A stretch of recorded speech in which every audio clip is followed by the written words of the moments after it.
Coming to you from the Forge of Freedom studio in the heart of America. A podcast dedicated to preserving freedom and inspiring personal success. Freedom is born and lives through you, the individual, and it dies in the shadows of tyranny. Motivating our listeners to become well-rounded, freedom-minded people with the body of an athlete, the mind of a stoic, and the spirit of a warrior. The tree of liberty lives on through you, the Forge of Freedom. And now here's your host, Alex Ooley. Hello, everyone, and welcome to another edition of the Forge of Freedom podcast. I'm your host, Alex Ooley, and this is episode 72 of the Forge of Freedom. Today, I had originally planned to bring you an episode about the entrepreneurial side of homeschooling with Jonathan and Adriana Prescott. But due to unforeseen circumstances, we've had to delay that episode, and I do intend to bring that episode to you sometime in the near future. But in the meantime, I was thinking about what to run in place of that episode. And I thought that it was appropriate to rerun an episode that I did with Lawrence Reed back in July about his book, Are We Good Enough for Liberty? I think that book, or that episode rather, is worth a repeat listen in its own right, and obviously I'd encourage you to read the book as well, which is linked in the show notes. But I wanted to bring you this episode again also because it was recently announced just a few days ago that Lawrence Reed would finally be receiving the Grand Cross of the Order of Merit from the Republic of Poland, which is the highest honor bestowed upon a foreigner by Poland. And it had been announced originally, actually, that he would receive this honor back in 2022, but due to the circumstances in Ukraine, the actual award ceremony has been delayed, but the date has finally been set for November 11th, which is Polish Independence Day. So Lawrence Reed will finally be receiving that award, that well-deserved award, on November the 11th. And I think we mentioned this in the episode, but this is an honor that has been bestowed on the likes of U.S. President Ronald Reagan. And Lawrence Reed is certainly deserving of this award because of his efforts in Poland, particularly back in the 1980s and since that time in his writing about Poland. Lawrence Reed has authored many articles about Poland and Polish heroes since his first of many visits to the country in November of 1986, which was when it was, of course, still ruled by a communist dictatorship. And in his book, Real Heroes, Inspiring True Stories of Courage, Character, and Conviction, he includes several chapters on Polish heroes. And more specifically, during Reed's 1986 visit, he stayed in homes of people active in resistance to the then communist regime, interviewing them and learning a great deal about the Polish underground. And Reed was ultimately arrested, detained, and expelled. But since the collapse of the communist regime in 1989, he has visited the country and delivered speeches there many times, including at the Warsaw School of Economics and the Jagiellonian University in Krakow. And we talk about this a little bit in the episode. It's called the Blinking Lights Project. And I'd encourage you to listen to that story. It gives me goosebumps every time I hear it. But the story is also told in the book, Are We Good Enough for Liberty?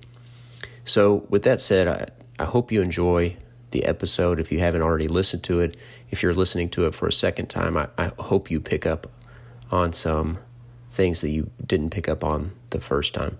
But nevertheless, I will link to a few new resources about the award, the Order of the Merit of the Republic of Poland, and of course, certainly want to congratulate Lawrence Reed on his many years of great work and his contributions to Poland and to freedom. So with that said, let's get into the episode. Today I have a special guest, a person that has had significant influence on my way of thinking, Lawrence Reed. Welcome to the show, Lawrence. Hey, thank you so much, Alex. I really appreciate your having me. Yeah, it's great to have you. And we were talking pre-show here that, there've been a number of people who have had a great deal of influence on me and people that I follow periodically reading their work. And you're certainly one of those. So it's means a great deal for you to take the time to join the show. And I certainly appreciate you being on the show. I think our listeners will enjoy hearing what you have to say. Well, I'm honored and I appreciate that very much. Yeah. So for those of our listeners who don't know Lawrence Reed, you go by Larry. So I'll be referring to you as Larry throughout the show, if that's okay with you. Yeah. Larry is the Foundation for Economic Education's President Emeritus after having served as president of FEE from 2008 to 2019. And most of our listeners should know what FEE is. It's the Foundation for Economic Education. I've referenced it and work from FEE on quite a few occasions. Larry has served as the chairman of FEE's Board of Trustees. He did that in the 90s and has been writing and speaking for FEE since the late 1970s. And prior to becoming FEE's president, Larry served as president of the Mackinac Center for Public Policy in Midland, Michigan. And he also taught economics full-time from 1977 to 1984 at Northwood University in Michigan and chaired its Department of Economics from 1982 to 1984. The champion for liberty, Reed has authored nearly 2,000 newspaper columns and articles and dozens of articles in magazines and journals in the United States and abroad. His writings have appeared in the Wall Street Journal, the Christian Science Monitor, USA Today, the Epoch Times, the Washington Examiner, and many others. He has also authored or co-authored at least 8 books by now, the most recent being, I believe, was Jesus, a Socialist. Larry is also the author of Are We Good Enough for Liberty, the book we'll be discussing today. And there's certainly a great deal more to say about Larry's accomplishments and his efforts toward the advancement of liberty, but I've hit many of the highlights that I gleaned from FEE's website here. Larry, is there anything essential that I've missed that you think our listeners should know about you? Oh, not really, Alex. You could always have simply introduced me the way Ed McMahon used to introduce Johnny Carson and just say, "Here's Larry." That would be fine too. Well, I suppose I could do both. Here's Larry, right? I practice humility and I preach humility. Mm-hmm. Well, we are going to be talking about that a little bit today. We'll be talking about character and virtue to some extent, and I think humility certainly falls into that category. Yes. But anyway, I appreciate you joining the show. I reached out to you, of course, by email. I don't think I told you this, but I read your recent article called "Wanted: Moral Courage," which linked to the book, Are We Good Enough for Liberty? I hadn't read the book previously, so I read the book and I loved it and thought it'd be worth discussing on the show. So you graciously accepted my invitation, and here we are. So I think just to get into the topic, are we good enough for liberty? It's I think an interesting question, one that we should contemplate as people who want a free society and who advocate for a free society, because it's essential to a free society, I think, to be able to grapple with this question and sort of self-reflect. So I guess to start out, what motivated you to write this book? Alex, I think many factors played a role in motivating me. This was many years in the making. Even though it's not a very long book, the thought behind it goes back quite a while. I've been making the case for liberty in various ways over the years. Sometimes I'll argue that it's the most productive system. If you believe that more stuff is important, and it is in the sense that, food and drink and housing and those kinds of material things are critical to our standard of living, well, then you should be for liberty because people tend to produce more in a system in which they are free. And there are other arguments that I made for liberty, but I always thought there was something missing, that there was an element that our side, you might say, those of us who believe in liberty, were underemphasizing. And over the years, that kind of coalesced in my mind around the term character. I think character is often the missing ingredient in our case for liberty. That too often we argue from a material standpoint that we should be free because it will produce more stuff. And I think liberty is more lofty even than that it is the only political, economic, social arrangement which requires that people live to high standards of character. And so in recent years, I've tried through the book and in my public speaking to emphasize this, that a nation that doesn't maintain its character, high standards of character, will not sustain its liberty. And I don't know of any nation in all of history, in fact, that lost its character and kept its liberties. That's how important character is. So the point of the book ultimately is to make the connection between liberty and character, because I think that they are two sides of the same coin. Yeah. And I think you, I don't know what page it's on, but at some point in the book, you mentioned that essentially people have to make a choice, either govern yourself or be governed. Yes. And I think that's exactly the point that you're making here, this link, this two sides of the same coin. There are a few examples that you give in the book of people who have displayed character, and I don't want to overlook the blinking lights story from Warsaw, Poland. Would you mind to say a little bit about that? Yes, I'd be happy to. Poland has always been very special to me since my first visit there in 1986, when it was still run by a communist regime. And I'm happy to say here very soon I'll be going back to Warsaw to receive an award from the government, which is the highest honor they bestow upon a foreigner. And it's largely because of the work I did in Poland when it was communist in the 1980s. But in 1986, 3 years before the big changes that saw the communist regime ended and the fall of the Eastern European empire of the Soviet Union, Poland was still a dark place. It still had lingering elements of martial law that the government had imposed in 1981. Of course, it still had a one-party communist monopoly on political power and a socialized economy. Pretty dreary place. Nobody could have known then that it would be less than 3 years before Poland would get rid of the communists and all of Eastern Europe would be free. But I spent a couple of weeks there in November of 86, each night staying at a different home of someone who had something to do with the anti-communist underground resistance. And one evening, my escorts told me that there was a very special couple that they wanted me to meet that evening. We would be going to their apartment. Their names were Zbigniew and Sofia Romaszewski. And I'd never heard of them before, but it turned out they had run underground radio for Solidarity, the organization of Lech Walesa that was banned when martial law was declared. And they went underground when martial law was declared in December of 81 and were broadcasting from an illegal radio transmitter a message of freedom for Poland. And they were found out in the middle of 82, and he was given 4 years in prison. She was given 3.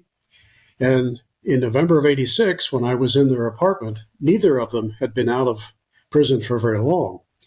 And they were active again in the underground, not with radio, but in other ways. And I asked them many questions that night about what it was like to run an underground illegal radio. Sophia answered most of those questions. And one of them was, how did you know if people were listening? And think about it. It's an illegal radio transmitter. You can't advertise. How do you know if people are tuning in? So I asked her that, and she said, well, we wondered that too. We had to broadcast only 8 or 10 minutes at a time, then tear the radio down, take it someplace else, and set it back up again, and broadcast 8 or 10 minutes, and then do the same thing over and over, trying to stay a step ahead of the government. And she said one night while we were broadcasting, we asked people if they believed in the message of the radio station, if they believed in freedom for Poland. We asked them, she said, to blink their lights. And then she said, we then went to the window, and for hours, all of Warsaw was blinking. And, all these years later, and she's still living, by the way, I still get goosebumps when I tell that story, because it's a testimony to the courage of that couple. So emblematic of the courage of millions of Poles who prevailed ultimately against the evil empire and threw off the yoke of communism in 1989. It gives me goosebumps just hearing you tell it, and it gave me goosebumps reading the story as I read your book. It's an amazing story, really, because, like you say, there was no advertising, there were no tracking cookies like there are on the internet today, and that's an amazing story. Just I can't imagine looking out the window and seeing all those blinking lights over a city occupied by a communist government. Yeah. So, yeah. And there's a great postscript to the story, by the way. He, Zbigniew, ran in those first free elections in June of '89 that saw every seat that the communists allowed to be contested lost by the communists. He won a seat in the lower house, later moved up and was elected to the Senate, and passed away only 7 or 8 years ago. But she is still living, and I hope to see her when I next go to Poland. And I should say too, before I forget, congratulations on being selected for the award. What's the name of the award? It's called the Grand Cross of the Order of Merit of the Republic of Poland. Okay. And I'm proud to say that President Reagan is one of the former recipients. Oh, wow. That's amazing. Well, congratulations for that. When do you anticipate receiving the award? Latest word is it should be in late September, but they haven't confirmed a firm date yet. Ukraine has actually held it up. I thought it was going to happen before this, but as you might imagine, Poland has been up to its eyeballs in dealing with the aftermath of the invasion and the ongoing invasion. Mm-hmm, mm-hmm. Well, I'd like to. You've mentioned a few other stories here in your book too, that about the exemplification of character and doing the right thing even when it's difficult. One passage you mentioned, will you tell a story about a Cambodian man who delivers the mail? You mind to actually just tell that story real quickly? I don't want to drag you through to tell all these stories, but I think this is another great one to tell. Oh, thank you. No, I love to tell this story. This goes back to my visit to Cambodia in August of 1989. And if you or any of your viewers watched the movie, it came out in 1985, I think, called The Killing Fields. The man who played the role of Dith Pran, his name was Dr. Hang S. Noor. He won an Academy Award for that. I went back to his native Cambodia with him in 1989. And before I went, there was a story in our local newspaper there in Michigan where I was living about the fact that I was going with Hang Noor. I had brought him to our town. He'd spoken before a public audience in Midland, Michigan. And I got a call from a local lady who said, oh, Mr. Reed, I see you're going to Cambodia and that you're taking some medical supplies with you. We at our church here in Midland helped 3 Cambodian refugee families some years ago to get started in the U.S., and they now live elsewhere in the country, but we stay in touch. But they have a problem every time they try to communicate with their loved ones back in Cambodia. The letters don't show up. Or if they put money in the envelopes, the money doesn't show up. They would love for you to take letters, if you be so kind, and try to find their families and deliver them in person with some money in the envelopes. And I said, sure, I'll do my best. And she said, now don't come back with any of the money in the envelopes. If you can't reach a certain family, bring the letter back, but give the money to a needy Cambodian. Of course, they were everywhere. And I realized the day before I was to leave to come home from Cambodia that I wasn't going to make it to that third family. They were some distance from the capital of Phnom Penh, and I knew I wasn't going to get there. So I had to think about who am I going to give the $200 to that are in this envelope. And I thought, well, there was a local guy who was giving me a ride every now and then during the week on his rickshaw. And he seemed like a nice fellow. He smiled easily. I just sensed that he was a good soul, spoke some English. So I gave him the $200, and I said to him, if you can deliver this along with the letter, I didn't want to bring the letter back. I said, take the letter and the $200, and if you can get it to this family, you can keep $50 of the $200. Well, then I left for home. And, like most people, I didn't expect ever to hear anything further about it. But about 6 months later, the woman who had first called me and asked me to deliver those letters was all excited on the phone. And she said, Larry, I have a copy in front of me of a letter that came to one of our refugee families that we helped from their loved ones back in Cambodia. And I have to read this paragraph to you. And that was the part that read, thank you for sending the $200. Now, what that said was that this man who had so little, probably didn't have $5 in life savings, he not only delivered that letter to those people, he didn't even keep the $50 I told him he could keep. And that said something to me, that man was a man of solid character. And if there were ever an occasion when my life depended upon him in some way, if he just appeared somewhere and all of a sudden I was that dependent upon him, I would trust him completely. Because in a moment when he didn't have to, when nobody was looking and no one would have known, or hardly anybody would have known otherwise, he did the right thing. And he went over and above doing just the right thing. And I just wish I knew how to contact him today to thank him if he's still around. Yeah. It's an amazing story because there was nothing for him to be gained from that. I mean, he could have kept the $50 and that would have been completely a virtuous act as well. Not quite as virtuous as having passed along the entirety of the $200. But even if there wasn't much to be gained, there was certainly something really big to have lost, and that is your conscience. Yes. And he had enough of a conscience. He knew he didn't want to lose it. Yeah, exactly. Well, I think those are wonderful stories, and I think motivate people. That you tell these stories at the beginning of your book, and I think, tell me if I'm wrong here, but I think partly as a way to motivate people to keep going in your book about why character matters and to figure out where it comes from. I'm a big believer in storytelling. I think you can make a point in straight lecture with just facts and figures, perhaps, a sterile presentation, but if you wrap it around a true story, I think it sticks with people much more so. Mm-hmm. And I think you close out the portion of your book here nicely with the words of Apostle Paul while he was in prison. You say shortly before he was martyred, it is recorded in 2 Timothy chapter 4, verse 7, I have fought the good fight. I have finished the race. I have kept the faith. Yes. And, that sort of demonstrates or sort of captures the idea of these stories to some degree.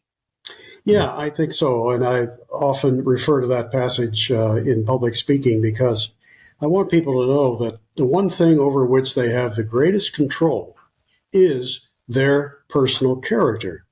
And it's probably the one thing in which they could not possibly invest too much. I tell audiences of young people that investing in your character from the moment you realize how important it is is something that you will never regret. And yet we see every day people who pass on from this earth without much of anything of value left behind in terms of an example. And I always find that to be so sad. I would hate to get to the point in life where I look back on my life and honestly say, gee, I didn't make much of a difference. And when I did, it was often as not for the bad, not for the good. I wasn't a good example. The world's not better because I was in it for a time. I'd hate to have to say all that. I'd love to be able to say, though not perfect, I tried my best to do what I thought was right whenever I had the opportunity to do so. Yeah. And that's a question of conscience and character, and you cannot invest in either one too much. And that's certainly a wonderful way to be remembered. Yes, absolutely. Yeah. That's ultimately what people will remember you for if they do at all, more than the wealth that you had or they remember you for the kind of person you were more than anything else. And that's how you make a difference with other people, to try to be the best example you can be as a parent, as a friend, as a fellow citizen. And they don't have to be through these extravagant acts of, motivating people to blink their lights in Warsaw, Poland, or delivering the entirety of a $200 when you're poor and destitute. Character is found in the small things, right? You mind to say? Well, actually, before we get into that, I'd like to mention too. I'd be remiss if I didn't mention the Blinking Lights Project. Do you mind to say a little bit about the Blinking Lights Project?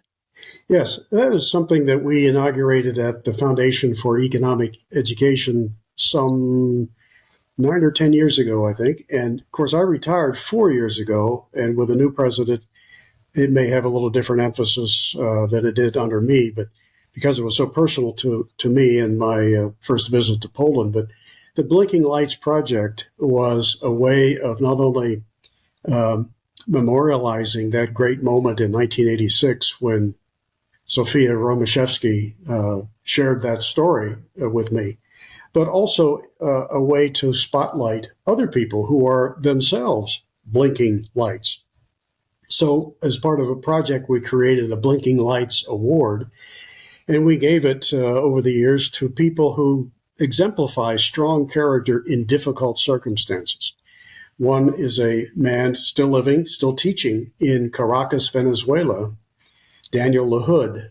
We gave it to him because in such a difficult place like socialist Venezuela, he is teaching his students as best he can the elements of a free market, free enterprise system, and at some risk to himself. Another man we gave it to has since passed on, Toshio Murata.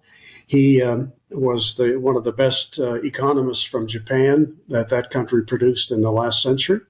He translated a great work of the economist Ludwig von Mises, a book called Human Action, into Japanese. He was a great lover of liberty, and all the way well into his 90s, he never gave in. He used every opportunity he could to educate for ideas of liberty.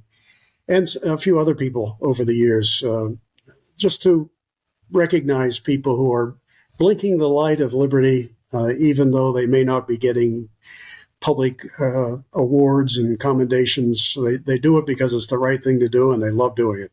Yeah. Well, I think that's a wonderful visual, just to, imagine the blinking lights in Warsaw, and then also the people who are living a life and striving to live with good character and to live a virtuous life and a good life and be an example to others, a light to others, not only for liberty, but for living a virtuous life. Yes. So I love that visual. With that said, I'd like to get into the next section of your book about where does character come from. We talked about a couple of these stories, and we mentioned that character doesn't always mean engaging in these extravagant acts of demonstrations of character, but sometimes it's the small things. A lot of times it's the small things. Do you mind to talk a little bit about that and where character comes from? Yes, I'll be happy to. I like to tell people there are two sources, ultimately, of character. They're not incompatible with each other. Which one is the more important to you may depend upon your faith or lack thereof. In my case, I'm a Christian, so I very strongly believe that the primary source of the elements of strong character are God-given, God mandated, in fact. They are such traits as honesty, that is a commitment to the truth, speaking truth to power, not engaging in prevarication and deceit and deception and lies. Now, I can cite scripture, of course, that indicates that God wants you to be faithful to the truth, but I could also say that the other source of character is perfectly in accord with it too, and that is our nature. I don't think humans can survive in an environment where nobody believes in the truth. Everybody practices lies. I mean, how could you make a contract? How could you make an agreement with anybody if nobody felt any commitment to sticking with it? If they broke it at the drop of a hat for personal advantage. So honesty, I think you can look to God's word as the ultimate source of that as a character trait, or you can argue that our very nature requires it, lest we suffer dire consequences. Another character trait is humility. Certainly the Bible, in many occasions, many places, talks about the importance of humility, which does not mean running yourself down. Some people think humility means, running around saying, oh, I'm worthless, I'm no good. That's not what it means at all. In fact, we think of it I think of it more in an intellectual sense, intellectual humility, which is the recognition that as much as you might know, there's still a universe of knowledge out there that you don't know.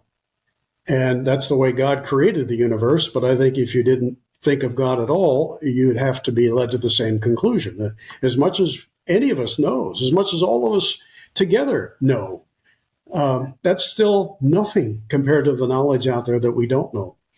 The more humble a person is, the more he tends to focus on self-improvement, the less likely he or she is to want to lord it over others.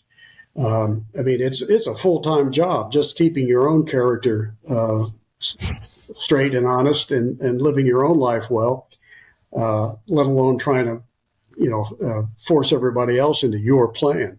Mm-hmm. So intellectual humility is an important trait. Responsibility, stepping up to the plate, not blaming others for your mistakes or your poor judgments.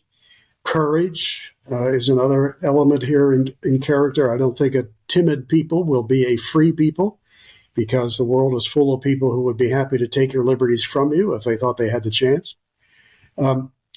So I think character comes both from the way we were made as God intended, but even if you didn't bring God into the equation, I think you'd be led to the same conclusion if you look at just the nature of humans. Mm-hmm. I think I tend to agree with that. That I think whether or not you believe in God, I think there is this natural order to the world, and there are many folks who believe that God created that natural order, and some who think it just developed organically. But either way, it's I think it requires this character, because I like this example you give. I don't remember what page it's on, but that intelligence plus energy without character is basically destructive. Because character is that key component. And you mentioned that character is essential basically for our humanity. Because otherwise we may self-destruct. As I recall, I think I brought that up in connection with hiring. Mm-hmm. Over the years as an employer. I've been confronted with many occasions when I had, on the one hand, maybe got down to a person who was of solid character but didn't really know the subject matter real well, versus another person who knew the subject backwards and forwards, had multiple degrees in it, but then had questionable character. And I think I pointed out in the book that if I had to make a choice between the two, I wouldn't hesitate to pick the one who had character first, because I know that person is teachable.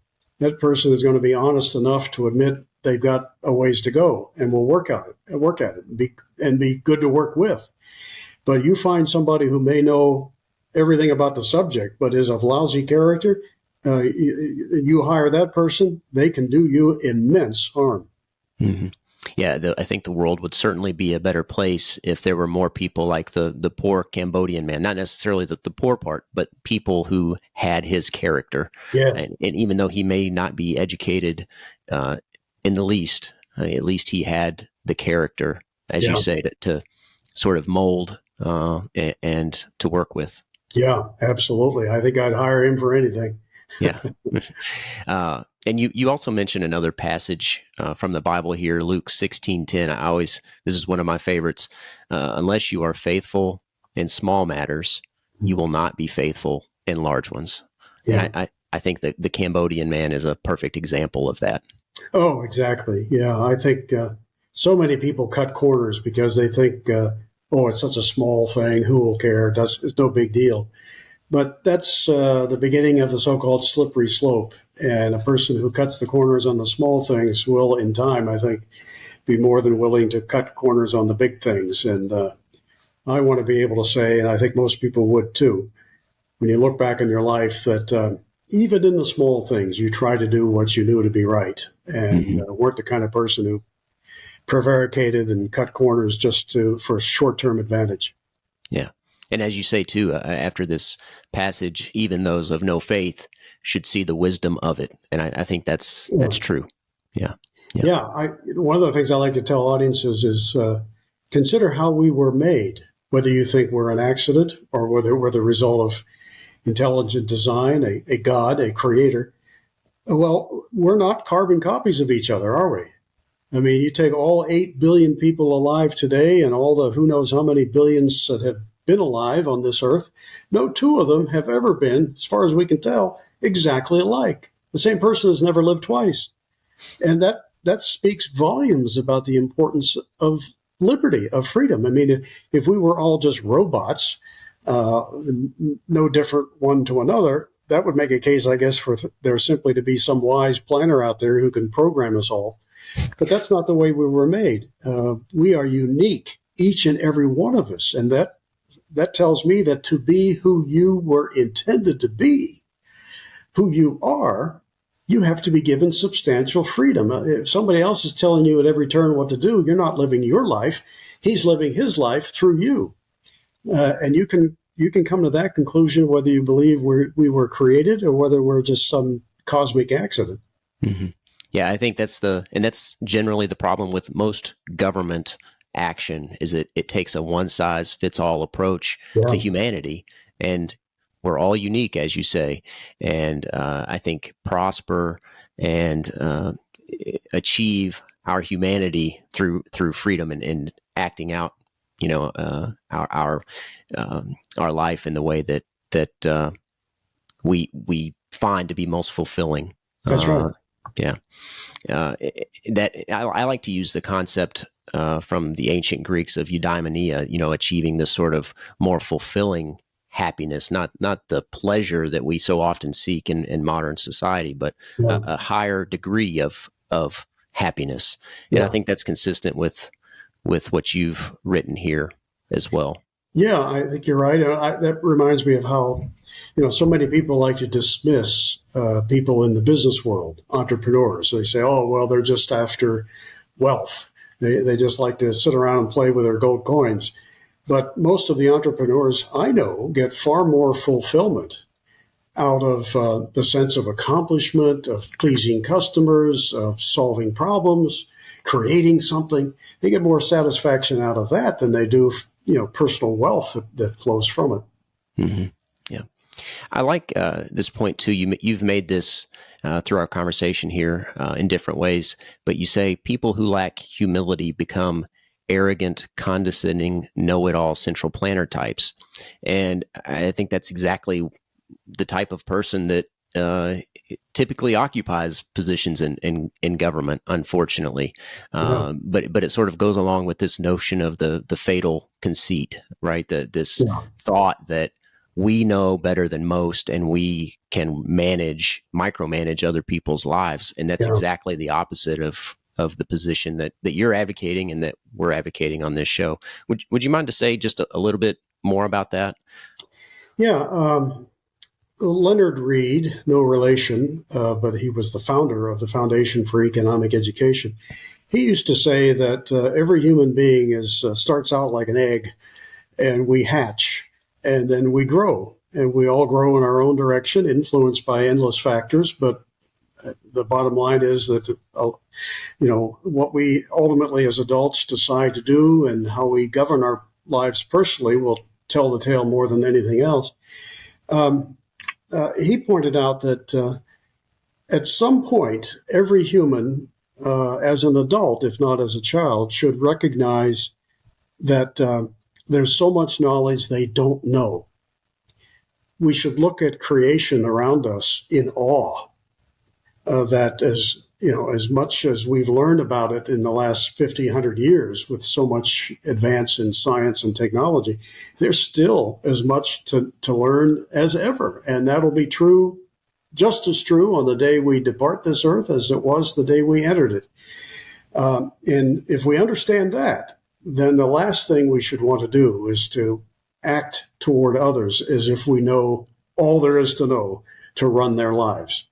We don't even know enough to run our own lives fully and predictably from day to day, let alone the lives of others. And yet there's so many people who set themselves up with political power thinking that I know what's best for other people. And so I'm going to regulate, I'm going to tell them what to do, I'm going to, just run their lives for them. And there's just no instance in history where that on a grand scale has proven anything other than disastrous. Mm-hmm. Yeah. So the next thing I'd like to get to here, you emphasize gratitude quite a bit. Would you mind to say why do you emphasize gratitude so much in the book? I think gratitude is one of those top 5 or 6 personal character traits that define you and determine how successful you'll be in life, how much influence you'll have over others, having a grateful spirit.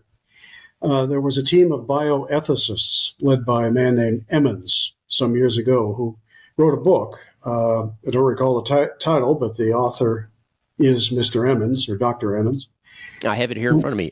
Thanks, How Practicing Gratitude Can Make You Happier. Okay, great. Yeah, kind of a long title. That's why I forgot it, I guess. Right. But he points out in there that as a result of their research, they believe that having a grateful spirit can add as much as 7 or 8 years to your life, to your physical life. When you think about it, gratitude is really the recognition that not all the good things that have happened to you have been of your own doing. I mean, who in their right mind, if you really think about it, could claim that, every good thing that's ever happened to me, I've been at the source of it? Not really. From your parents through your life, a lot of good will come your way, and it won't be of your doing. It may not even be because you earned it. It may simply be because of the goodwill of someone else. It may be an invention that someone else invented. The food that you eat that somebody else grew. Endless examples of it. But having a grateful spirit means that you recognize that and that you acknowledge it. That when you come across a person who did something for you that maybe they didn't have to, but they did, and it was a good thing, thank them for it. And I don't know a person who doesn't feel better when they bring themselves to express thanks for a good deed. And I don't know of a person who has done a good deed who doesn't feel a little bit better when they're thanked. So if you want more good deeds to happen to you and to others, recognize them. Thank those who do them. And then don't be surprised that you'll see more of them. I love this portion of your book. I think that gratitude is often an overlooked component of an enriching life or a fulfilling life. And as you were talking, you mentioned Leonard Read earlier. I think sometimes it helps to sort of think about our place in the world. And of course, Leonard Reed wrote the book I Pencil, and which sort of demonstrates the complexity of the simple things in life Yeah. and sort of the power of voluntary exchange and free markets and the things that exist because of that voluntary cooperation. And I think if you take the time to reflect on those sorts of things, it makes you appreciate the things that we do have that we often take for granted. I mean, you and I are speaking over the internet right now, and I often take the internet for granted, but we wouldn't be having this conversation if not for the internet, which is far more complex than a pencil. That's right. So I think that gratitude is highly overlooked, and I'm glad that you emphasize it so much in the book. And on top of that, as you say, it may in fact increase your lifespan. So Yeah, I think so. And if you have children, I think saying thank you to a child and teaching them when the proper occasions are to thank others is one of the most instructive and valuable things as a parent you can do. Instill that grateful spirit into young people at an early age. And I think you'll see the magic that comes from it. mm-hmm. How many times do we run into angry people all the time who can't bring themselves to say thank you? Do you think Karl Marx ever went into a hardware store and said to the owner, hey, thank you for taking the risk and creating this enterprise and making sure everything I need is right here whenever I want it? You can't imagine an angry, nasty communist like Karl Marx ever smiling and saying thank you to anybody. Mm-hmm. But yeah. The more likely question was, did you make any profit from that? And if That's so, right, yeah. where's my portion? That's right. You must have taken it from me. You have to go through life with such an angry, ungrateful spirit. Right. I don't recall. It just came to mind. I heard recently about this effect. It's called the Pygmalion effect. I'm not sure if you're familiar with it, but it basically is a fancy name for a self-fulfilling prophecy. And I think that that's true to some degree with a gracious spirit that, if you're thankful for things, good things will come to some degree. Of course, that's not always true, but that's been my experience. And I think it's something that you have to intentionally focus on is being gracious, because it's easy to let negativity seep into your life. It's easy to take so much for granted, especially here in America, where we have such abundance of so many things. But all you have to do is think about all the many people in the world and in history who haven't had anything like what's been available to us. And you have to recognize that and be grateful for the fact that we've been so blessed. Mm-hmm. Indeed. So one thing you mentioned, obviously, I think if it's not apparent, I think most people are probably following us in the assertion that character is necessary for liberty. But it seems like more and more that character is lacking in society. How can we change that? How can we change the tide to a more virtuous society with more character? Boy, that's the paramount question of our day, isn't it? I think it's so important that if we don't fix the character problem, not much of whatever we might do on anything else is going to make much difference. As I said earlier, I don't know of any society that lost its character and kept its liberties or kept its prosperity. Well, I think this is a matter for every individual you can't impart what you don't possess. So if you understand the importance of character, then the first thing you got to ask yourself is, am I a good example of it? Because I'm not going to be a very good exponent of it or proponent of it if I'm not seen by others I hope to influence as a practitioner of it. Nobody likes a hypocrite. Nobody likes to run into someone who practices one thing and preaches another. So you have to ask yourself, what can I do to improve my own character, not only as I see it, but as others perhaps are perceiving? How are my children perceiving my behavior? Am I the best possible example for them? And if you work on it, and there are things you can read, of course, that will make you more knowledgeable and appreciative of the elements of character. But most people, when they think much about it, can come up with them on their own. Honesty, humility, responsibility, courage, gratitude, and so forth. So make sure you practice it first and foremost, and then support others who do, especially if they're running for public office. The reason I brought politics into it is that it's a source of constant dismay to me to see so many people in public office who have proven themselves to be of lousy character, but who get elected and reelected and reelected. It's as if to the people, it doesn't matter that they're crooks as long as they bring home the bacon. That's a sign not just of a corrupt politician, but of a corrupt people.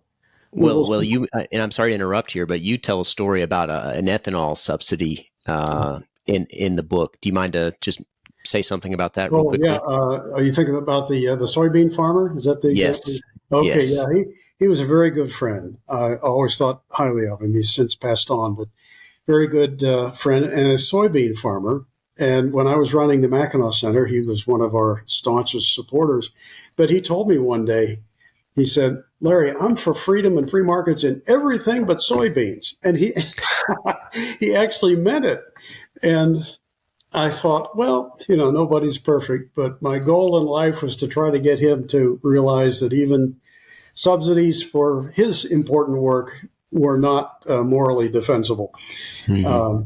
But that's the problem, right? Is that almost everybody has their equivalent of a soybean subsidy, an interest that they want a politician to provide to them at the expense of someone else.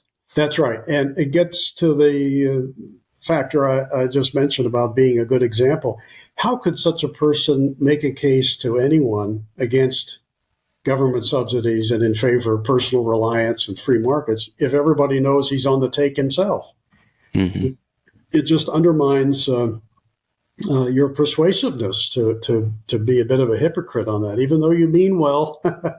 I know he did, but still, I think there's a special place on this earth and in the hereafter for those who live up to their principles, even when it may not be to their short-term economic advantage to do so, but because it's morally right.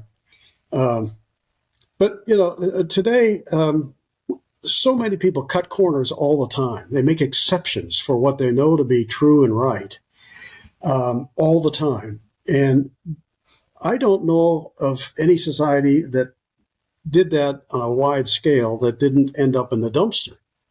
And that's just usually where it happens. It happens small, compromise here, cut corners there, advocate for what you know to be wrong, but just in this special case. And then before long, other people say, well, why shouldn't I do that for my special case? And then everybody's doing it. And then we go bankrupt. I mean, right. Yeah. I wish I could go back to ancient Rome and just have 1 hour with ancient Romans. And I would say, hey, let me just tell you, because I come from the future, I know where this is headed. You've voted for the welfare state. You're starting down that path. You all feel pretty good that you're getting something for nothing. But let me tell you from the future that I know where it's headed. You're going to bankrupt yourselves, lose your freedom, and lose your country. Now, do you still want to do it? I wonder how many would have the moral courage to say, hey, he's right. No, let's not do that. Yeah. I don't know. Yeah. Well, it's I think the emphasis on making a change to yourself first, focusing on yourself, being an influence and encouraging others to live a life of character goes a lot further than people realize. Yeah. I think so often people, and I'd like to know your thoughts about this. So often people want to, when you say, how do we change the direction of our country or of the world, they expect some extravagant answer, some big action that we can take. But I think the most effective one is to focus on yourself and to change your own character or to enrich your own character and to work on your own character and hopefully have an exponential effect on those around you. Is that essentially the message? Yeah, there is no magic button that you can press and make the world a better place. That all starts through a moral renovation, one person at a time, and you're in charge of that as regards yourself. And you'll discover that if you do that yourself and try to be the very best person that you can humanly be, you'll be amazed at the doors that it will open, the opportunities to influence that will occur, the lives that you can change because you set the example. Yeah. And you'll be amazed at how you can look back on your life someday and feel pretty darn good about it, that you left the world a better place than you found it. Yeah, that's the goal. Yep. That's the goal. So you also mentioned not only this link between character and liberty, but also, and this is related to our current discussion, the link between character and leadership, that those two are inextricably linked. Do you mind to say a little bit about that? Yeah, leadership is not, or at least true leadership that really is inspirational, that sticks, that is there for the ages, is not barking orders. You might say, well, Adolf Hitler was a leader. Well, yeah, in a sense, but in a fleeting and negative way.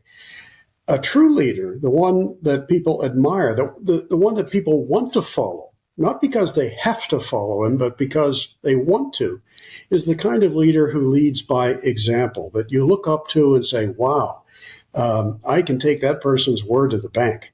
That person has made himself an expert on the subject of leading others into battle or whatever the venture may be. They've made themselves the best at what they're doing in the business. That's what inspires other people in a very positive way to want to follow. And then such a leader doesn't have to bark orders. Usually, I used to like the Andy Griffith Show. Remember that? Oh, yeah. 70s and 80s. It's one of the only shows I watch on a regular basis. Oh, okay. Well, in hindsight, I look back on that and it dawned on me one day that I think I learned an important element of leadership from those episodes, because if you think about it, Andy usually had it in mind where he wanted to go on something, and he didn't get everybody on the same page by yelling at them or by barking orders at them. He kind of, unbeknownst to them in some ways, sort of led them in the right direction. And in the end, they came around and they were more solidly for it than if he had ordered them to be of that view right from the start. Yeah. And I think that's the essence of leadership. And it flows from being a good example, having emotional intelligence, being respectful of other people. Ultimately, all that is a reflection of character. Yeah. Yeah, I think that's a wonderful example. I remember, and it makes me think of when I was a young child. I have an older brother, and my dad would often ask us if we knew what leadership was, which I always thought was an odd question to ask a young child. But I think he wanted to instill that attitude in us at an early age about how to be influential and not in a forceful way. But he would always say that it's influencing others to accomplish a common mission or goal. Yeah. And the key component of what you're talking about, I think, is that influence, and it's not through force or coercion. Leadership isn't. It's through volunteer, encouraging people or making people want to follow you because of the example that you've set. And that's often through, or most likely going to be through, exemplifying good character. Yeah, exactly. If you want somebody to go to the nth degree on behalf of a shared goal, I think you want them to be as enthusiastic for it and as enthusiastic about the person who issued the order, more so than having, because he had a gun in his head and was told to do it. How much have you won if somebody does something because you ordered them to, as opposed to they wanted to do it? Right. Yeah. It's a far more powerful form of leadership if they follow you voluntarily. Yes. Yeah, absolutely. Yeah. There's a section in your book here where you talk about today's heroes, teachers, businessmen, parents, and I think that the heroes, that these examples you give are heroes in the not so grand sense, like the blinking lights heroes, but in the smaller day-to-day tasks. Can you talk about that a little bit? Yeah, and I should point out that I think in all those professions that you just cited, teaching and a couple others that you mentioned, Business and parents, yes. business and parents, yeah, there are plenty of bad examples. I wouldn't necessarily hold up an entire profession and say that just by definition it is virtuous or a good thing. I know some bad teachers. America's universities, I'm afraid to say, are full of them today. But the good ones in that profession and any profession are the ones who lead by example, who stress the importance of character, who, because you were their student, you're a better person, not just more knowledgeable of facts and figures, but a better person because of that teacher or that influencer. Those are the ones that I would say we should regard as heroic, who leave that kind of impression. But there are plenty in every profession who don't, unfortunately. Mm-hmm. I may have gotten off track there, Alex. I hope I answered.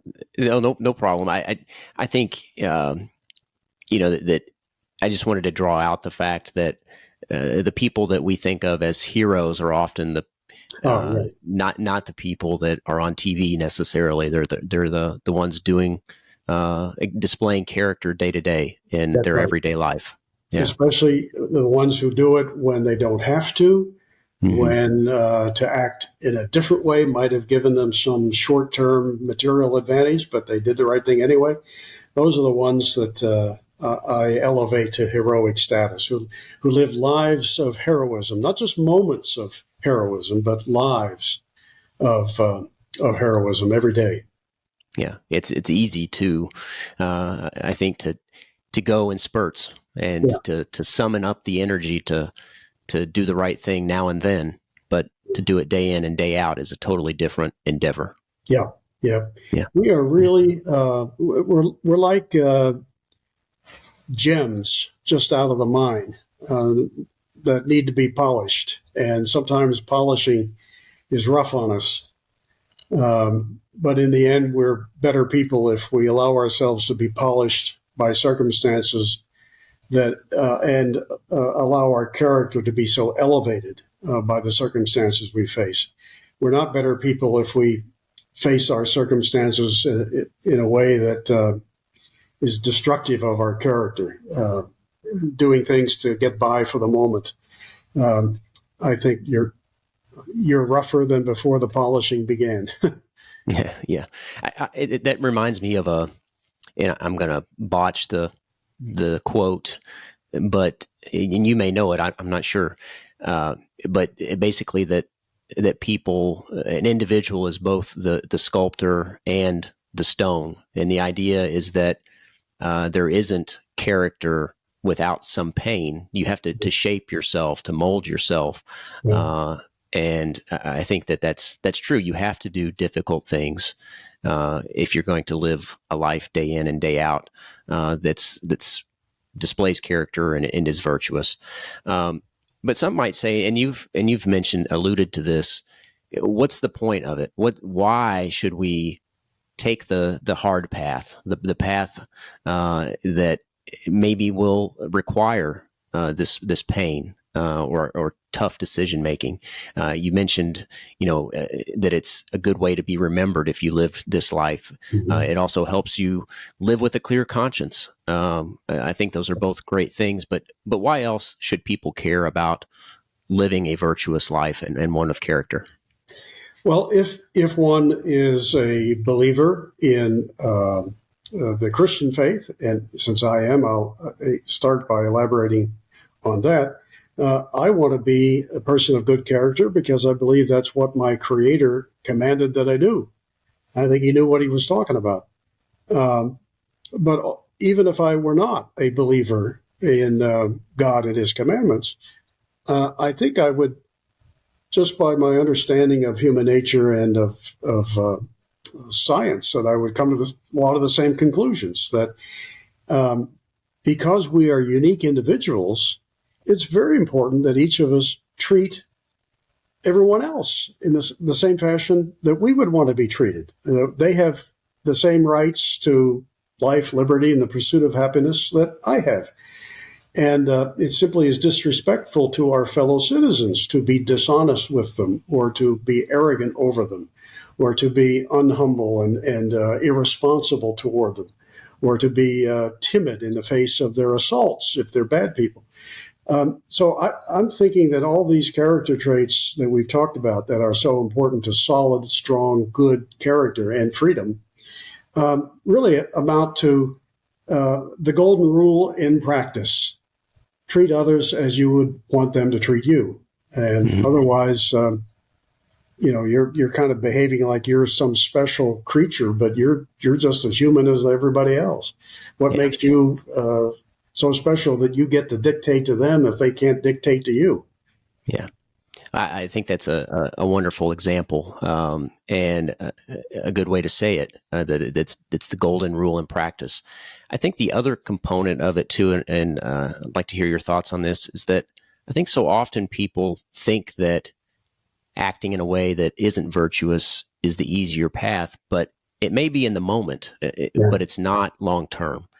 And I think that it's like denying yourself ice cream, right? Because you're trying to stay fit, right? You don't engage in the lie or the deceit, because it may be difficult in the moment, but you're gonna reap the reward of the seeds that you sow. Yeah, I think you're exactly right, and it's going to come back to bite you sooner or later. And if you happen to be a Christian, then you know that sooner or later might be in the afterlife, but it could be on earth as well. That sooner or later, bad people are kind of found out in most cases, and an awful lot of them regret, but then can't undo what they did when they had the opportunity to act the right way. So you got to live with your conscience, all of us. And if you've got one, I think we should understand the importance of living up to high standards of character. Otherwise, our conscience will bother us till the day we die. I've had you for just a little over an hour now. I'm going to try to wrap up because I know you've probably got other things to do as well. But one point you make that I don't often hear people make is that you say one of the strongest arguments for liberty, in my mind, is the fact that it is one and only it is the one and only social, political, economic arrangement that demands high character. Yes. And you juxtapose that with centrally planned governments. Can you say a little bit about that? Yeah. Just imagine, if you would, a society where people either suddenly or over time decide, hey, truth isn't important. We don't have to be honest. Let's just do whatever makes us feel good for the moment or gives us some benefit or advantage. Truth is no big deal. Okay, well, imagine the same society also is no longer believes in humility, thinks that they know it all, think that, hey, I know better than the other guy how to live his life. You can't have freedom in those kinds of circumstances. A society of people who are not responsible. How are you going to be free? An irresponsible society means a society of people running around saying, hey, it's your fault, even though it's not. They never step up to the plate and hold themselves accountable for the mistakes they made. They always look for somebody else to blame.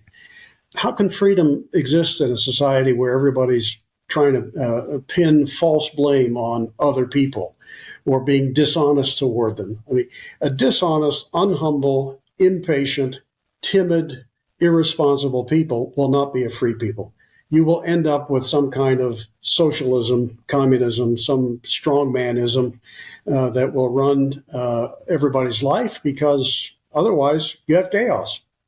The lack of character produces the chaos that is the fertile ground in which dictatorship and tyranny thrive. I think that I like this point too, because any variety of government it requires some degree of force. And I think by its very nature violates the golden rule. I mean, like you said earlier, where we are trying to live out the golden rule through living a virtuous life and one of character and liberty. But I think we don't want to be forced to do things that we don't want to do by other people. So why would we force others through the mechanism of government to do those things? And so I think that's a good point that you make here. Yeah, it's an age-old struggle. I mean, America's founders knew that they wouldn't have argued against what you just said. They recognized that any government requires, by definition, some use of force. But they set about the task of creating an infrastructure whereby the use of force would be minimized, whereby it would be exercised in a just way, when it would be used to correct injustices rather than create new injustices. And they knew that was a tough challenge, that nobody had ever done it before and kept it forever. Even the ancient Romans, on whom we copied much of what they did when they formed their republic, even they lost it over time. Our founders were interested in, once we get the right things in place that minimizes the use of force by government, how do we keep it from devouring us over time? And we're still working on that, I guess. That answer hasn't yet been rendered. Yeah. It's a never-ending problem to try to solve. So it seems. Well, Larry, I think we'll leave it here for now, and try to have you back on the show some point in the future, maybe to discuss the back half or the portion of your book called Liberty as a Life Philosophy. If you're willing to do that at some point in the future, we'll have you back on to do that. But before we close up, is there anything else you'd like to say in closing, or any resources you'd like to point out to our listeners? Maybe a couple things. One point I want to say is, regardless of how dark things may look at the moment, maintain a sense of optimism, because its opposite, pessimism, is a self-fulfilling prophecy. So good people can make a difference in the world as long as they don't give up. And the second thing I would recommend is, if people are browsing the internet and want to check out my website, I'd be grateful. It's lawrencewreed.com, LawrenceWreed, no punctuation in there, .com. And there I put all the articles that I write. And if you send me a link to this podcast, Alex, I will post it there as well. Yeah, I will certainly send you the link to this podcast, and I will include your website in the show notes as well, so that our listeners have easy access to that. Well, Larry, I really appreciate you joining the show to discuss your book, Are We Good Enough for Liberty?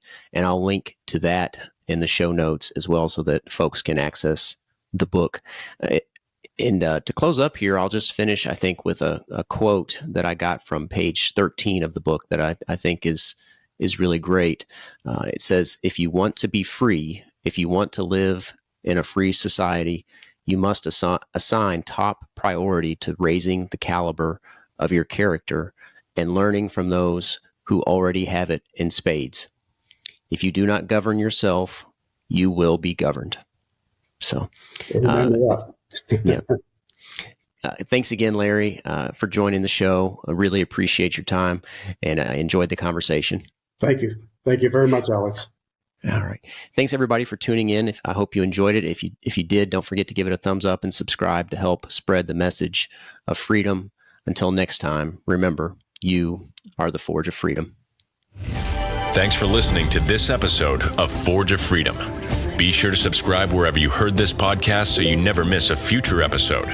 For more information or to connect with Alex, you can go to forgeoffreedom.com or follow him on Twitter @ForgeOfFreedom. Until next time, remember, you are the Forge of Freedom.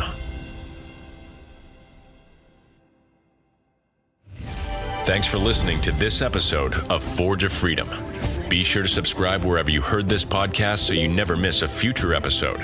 For more information or to connect with Alex, you can go to forgeoffreedom.com or follow him on Twitter at Forge of Freedom. Until next time, remember, you are the Forge of Freedom.